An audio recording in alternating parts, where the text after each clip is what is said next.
Exactly 70 years ago today, a news photographer from the Associated Press stood on a hill in the South Pacific. Something caught his eye and he quickly turned, and without even looking through the viewfinder, he clicked the shutter of his camera and took what may be the most famous photograph in history. But tonight, only on Two, why Joe Rosenthal's Pulitzer Prize winner is only half of the story.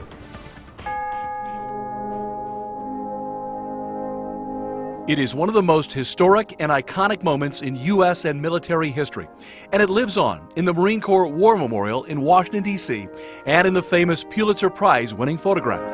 He is this gentleman here. I mean, it's very hard to tell, but these are the gentlemen that put the first flag up.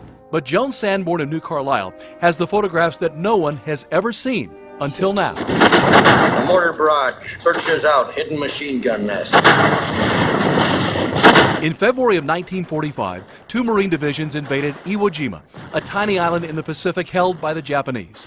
3 days later, nearly 7,000 Marines were dead, but their victory proved to be a major turning point in World War II. We wait for a sign. Suribachi is ours. It culminated with a group of Marines climbing to the top of an extinct volcano named Mount Suribachi and planting the American flag.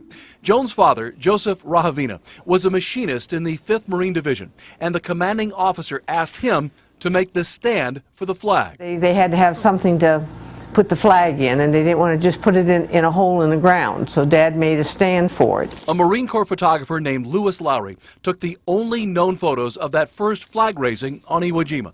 Not only is Joan's dad in them, he was able to get the prints. But he and the photographer were good friends, and the photographer taking the pictures they were for the commanding officer, and he gave Dad a set of prints, and as I say, they were good friends. But those commanding officers also thought that first flag was too small to be seen from the nearby landing beaches.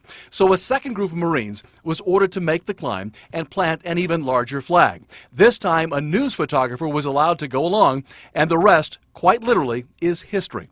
Joe Rosenthal's photo is one of the most famous ever taken, and Joan's dad could have been in it. No, he didn't mention a whole lot about it, but he did say he was asked if he would like to put this flag up, and he told him no, the first time was good enough for him. That picture right there. Joan's father survived the war, and after he died in 1997, they found the photos among his belongings. A priceless record of an iconic moment in time, and a piece of a grateful family's history. It gets to me every time I look at it, and I just am glad that he made it through everything and made it back home to us.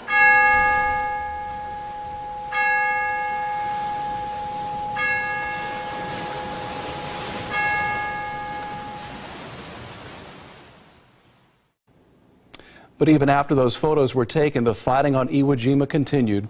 Within a matter of days, the Marine Corps photographer Lewis Lowry was killed. And as for the 6 men in the famous Joe Rosenthal photo, only 3 of them made it back home.